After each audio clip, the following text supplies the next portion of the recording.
Now let's get to the first story. My friend just filed for zero contact with his MX wife and heck of a son. Before you pass a judgment on my friend who I am calling Ben, he has tried everything to be a good dad. He tried to co-parent since his son was 4, and all it got him was pain and suffering at M's hands.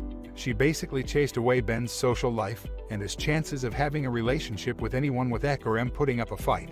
Ben agreed to counsel even when his insurance couldn't cover it. And he owes my husband and me $200 for one session. He has a job and pays child support and watches Ek almost every day off. What sucks is M has a social life and friends and talks crap about Ben. I found an FB post complaining about how Ben cosplays and spends money meant for her on his hobbies. Actually, Ben supplements income by building props and costumes for others. Most of the pictures she had were from when Ben was in college. This guy is also working 2 jobs on top of it. M also attacks Ben's friends, including myself and my husband. She blames us for her souring marriage and also Ben's hobbies, which literally he never shared with her because of this. She was the one cheating, really. Ben was not amused by that news. So when the pandemic happened, Ben decided he had to put his foot down after what happened in 2019 at a convention. Basically, he was with me, my friends, and well, his new girlfriend when M decides to dump Ek on him. Just imagine that kind of scene where she just showed up, handed off Ek, and then told him to go home, where she was calling CPS on every parent at the convention. She basically said she didn't want her son catching the nerd. Ek is very much a male version of his mom and a bully, which Ben has tried to the carb with grounding, psychology, and therapy, none of which ever worked. It got so bad that I nicknamed the kid the rodent, something this kid wears like a badge of honor. We have actually wanted to spank this kid, but didn't want to face child abuse charges. So we usually try to help Ben. All 6 of us were at a loss of what to do. Luckily, Ben's mom was 30 minutes away and came to grab Ek before he could do much damage. This kid already called me fat, called a little girl dressed like Sailor Chibi Moon a tramp. She was 8 and was already told by con security to stop being a disruption. At the end of this, I have never heard Ben raise his voice, and what came out was something no kid needs to hear. I hope I never see you or your mother again. It also echoed in a parking lot. Ben just decided to tell his son exactly what I never thought would be said to him. I am filing for a no contact. Hope your mother is happy. She and you ruined my life. Since September 2020, Ben has not changed his mind and signed full custody over to M, who just about cried, which means she lost a free babysitter. She still gets child support, which Ben agreed to pay, but he doesn't want M or Ek in his life. My husband and I were kinds of worried because M posted she lost her job and now had to move in with her parents, who are mad at her for how she treated Ben. M ruins her ex-husband's life and treats him like a babysitter. And while he tries to be a good dad, he finally gives up on Ek and files for a no contact or visitations. I am still shocked that Ben finally rated his voice to his own son. To the second story, you're a delivery driver, you must know where my order is. This literally just happened to me and I'm still kind of in shock. I'm on mobile, so forgive any formatting mistakes. I work for a popular food delivery service in the Netherlands. Think Uber Eats, but more orange. I had just delivered an order of McDonald's to somebody, and because it's a slow day, I had some time to sit on a bench and drink my tea. The moment I sat down, I was approached by a man with a small child. This entire conversation is translated from Dutch, so it's not going to be 100% accurate because my Dutch isn't really the best. Cast, me, your average tired and underappreciated delivery biker. CD crazy dad. CD, excuse me, did you deliver from McDonald's today? Me, yes. It doesn't happen very often, but sometimes people ask me if I deliver from certain restaurants. CD, I need the name and address of the person you delivered McDonald's to. My wife accidentally put the wrong address for our order. Me, no sorry. I can't give away customer information. Obviously, I'm not allowed to do that. CD, you don't understand. My son is very hungry and I don't know where my food went. I need the name and address of the person you last delivered to so I can get my food. Me, I'm sorry sir, I can't give away customer information. We get lots of orders from McDonald's. I've done 3 today already, so I don't know which one was your order. Have you tried calling customer support? CD, no I have not. My order was a Big Mac, chicken nuggets. Me, I'm sorry sir, I don't know the orders. I'm just given a paper bag with the food in it. I'd really suggest calling customer service for help. CD, good idea, call them. Me, excuse me? CD, call customer support for me. I don't know their number. Me, well I don't know it either. I'm sorry sir, but I can't really help you. I'm just a delivery biker. I just go where my app tells me to go. This is where he got mad. CD, well my son is really hungry, and you are a delivery driver.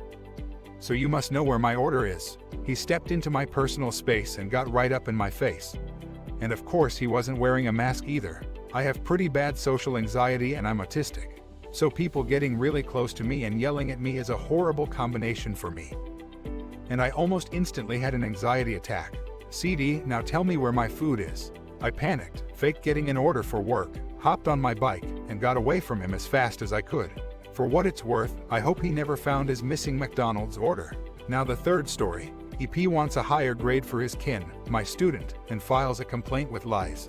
This story is not as spectacular as many others in this sub, but I think that fellow teachers might identify themselves with this situation. So a special shout out to them. For context, I live in a foreign country. I know the language very well, to the point that I can be a teacher in the public education system. However, my accent reveals my country of origin. Last year I was teaching at a high school, as a substitute for the main teacher for my subject. When I graded all students, I got some claims to review some of my students' grades. This is normal and desirable for parents who are worried about their children's academic records. Sometimes they have a point, sometimes they don't, and I take them very seriously. However, this complaint was full of lies and convenient half-truths about how I handled the class and evaluation. But the one that passed all the limits was, the professor was effectively teaching in Spanish, my native language. And when the students made him aware of this situation, he ignored them, continuing in the same unintelligible manner or worse. This was a personal attack in order to harm me professionally, tinged with an implicit xenophobic flavor. Fortunately, the Teachers' Council agreed with me that this was outrageous, and the claim was properly answered. The child eventually got a raise in his marks, but because, in review, he had the right to it, and he is not responsible for his parents' stupidity. TLDR, a parent makes a false accusation of me teaching in a foreign language and claims that his child should have a higher grade because of it. Let's get to the fourth story. I did what? Storytime Karen edition. Hello there my fellow entitled parents, enjoyer, and welcome to my post. I have been lurking around here reading stories and have thought, damn, it would be really cool to meet a Karen in the wild. Boy, was I wrong. So strap in and here we go. Me, I will not question your intelligence by explaining what me is. K Karen. S security guard. P police. So there I was, a beautiful day that I was spending inside. When I went to get something to eat, I realized I didn't have any food to eat, so I went to my local mall to buy some food for my home, as you do. So I arrived at the mall and decided I would go to the food court, then the supermarket. So I went to the food court and had some tacos, and they were bomb. But as I ordered the most delicious food on earth, I bumped into a little girl about 8-10 years old. I said sorry like a good person, but I noticed that she had been running around the food court earlier like she was looking for something. So I asked her if she was lost, and she said she could find Mom. So I thought I could leave the line to help her look for her mom, or I could keep being in line and buy me and the girl some food. So I asked her if she was hungry, and she said yes, so I bought her some nachos. We ate, and then I told her let's ask the security guard to help us. She accepted, and I started to see that she was happier when we arrived at the security guard tent shop thing. And I told him what I told him, all that has happened. He went on the intercom and asked for Kay to come to the tent shop. The kid told him the name of her mom. Kay quickly comes to the tent shop. I will call it a post from now on. When she arrived, she seemed annoyed, and the following happened. Hey, there you are, child. Come on, you've been gone for too long. For content, I ducking hate seeing people dominate others with an iron fist. Me, now I know that it's not any of my business. She cuts me off. Kay, if it's not, then don't say it. Me, it's just that I think that is no way to treat a child. Kay, don't tell me how to treat my child. And she leaves. The security guard sees me red with anger and says, S, let it go. There is no use arguing with people that have less than one brain cell. I grunt, fine, it's just I hate to see people dominate with an iron fist. S, I hate it too, but I can't do anything or I will get fired. At this point, I realized that even though I ate delicious tacos, I still needed to eat something tomorrow, so I said to S, me, I need to go to the supermarket, thanks for the help. S, no problem. So I went to the supermarket, was looking for the milk for that calcium, when I hear a loud hey coming from behind me, so I turn around to see Kay. Kay, there you are. I have been looking for you for 5 hours. I was in the mall for a total of 3 hours.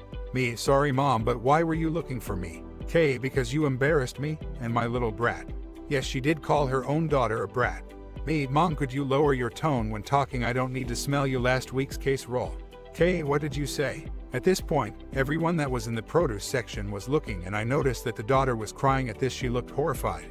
Me, Mom, you are scaring your daughter, can you please calm down? K, so you want to give me attitude, huh? Then she tried to swing a slap at me while saying respect you elders. But she was so slow that I, with the reflexes of a heavily sedated sloth, could just step back to avoid it. Now it's getting fiscal, and she decided that she was best for words, so she yelled again. Hey, shut up. Now I lost my cool. Me, what the hell do you think you are doing? My dad has a really deep yelling voice, and I got that in my genetics, so just imagine a 5 feet 10 17-year-old with the yell of a bear. Me, I am done with your shit, get away from me. And then I realized that I was scaring the daughter too, so I stopped yelling. K, don't yell at me, brat, and because you embarrassed me in front of everyone again you will pay. And tries to steal my wallet. I have no idea where the hell this came from, but not she is trying to steal my wallet, and she sadly takes it. Me, hey, give me my wallet back. Now the Karen has decided that now she has my wallet, she has won, and stops yelling. K, you owe me for the embarrassment, so it's my wallet now. But because she has an IQ of 1, she forgot that everyone in the produce section saw what happened and security was called. When they arrive, they see a 17-year-old arguing with a middle-aged woman about his wallet. They separated us and questioned us about what happened, and I told them what I just told you, and because I have like 10 witnesses I obviously win, and they said if I want to press charges I was going to say no. But I remembered that girl and I did not want her to be with that monster of a parent, so I said yes. I had to testify in court, and she was arrested for child abuse. Yeah, child abuse. Apparently she was abusing her daughter. What a bitch. And her daughter was given to her father. I hope he is a better person, and I don't remember if she got other charges because this happened like a month ago. And I have the memory of a goldfish with amnesia. I am surprised I remember the dialogue. It's probably not 1-to-1, but I think it is close. P.S. This is not my account, it's my friend's. I wanted to tell this story, and I was too lazy to make an account, so he lent me his. Now on to the last story. M thinks she has a say in what menstrual products I use. I just realized there is a typo in the title. Oh well, there is nothing I can do now.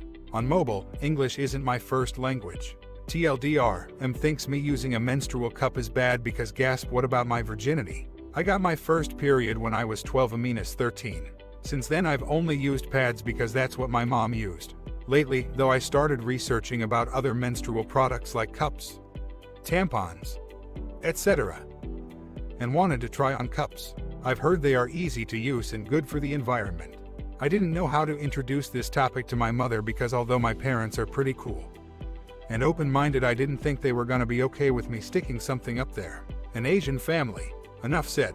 Surprisingly though, last week when I hinted at this, my mother was completely supportive. In fact, she had done her own research on this and was gonna suggest it. I was thrilled, and we decided we would do a little more research on this before buying the best one. Now here is where I make a mistake. There is this kid in my building who happens to be a very good friend of mine. I tell her everything, and I also told her about this.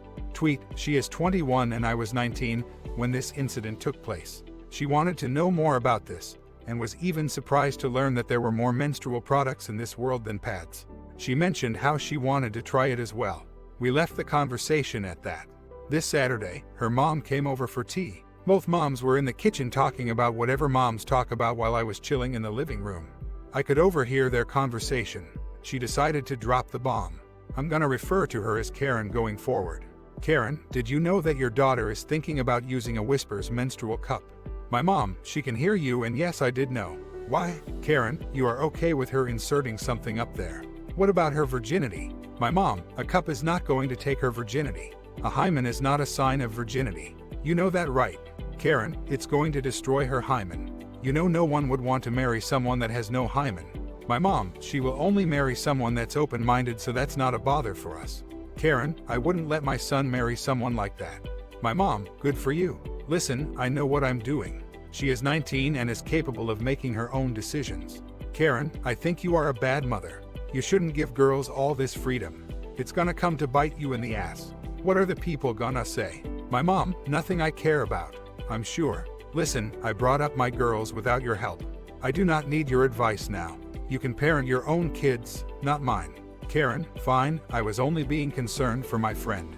My mom, thanks, but that's not needed here. Karen then walks out of the kitchen and comes to the living room, looks at me and says, you are going to be a disgrace to the family. Once you start enjoying the cup, you would want other things up there.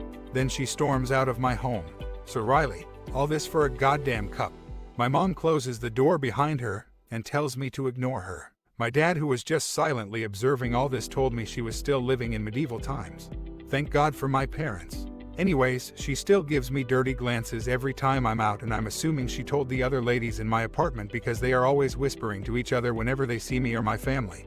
The girl stopped talking to me, and I guess it's because her mom forced her to. That's it for today, thanks for watching, and see you guys next time.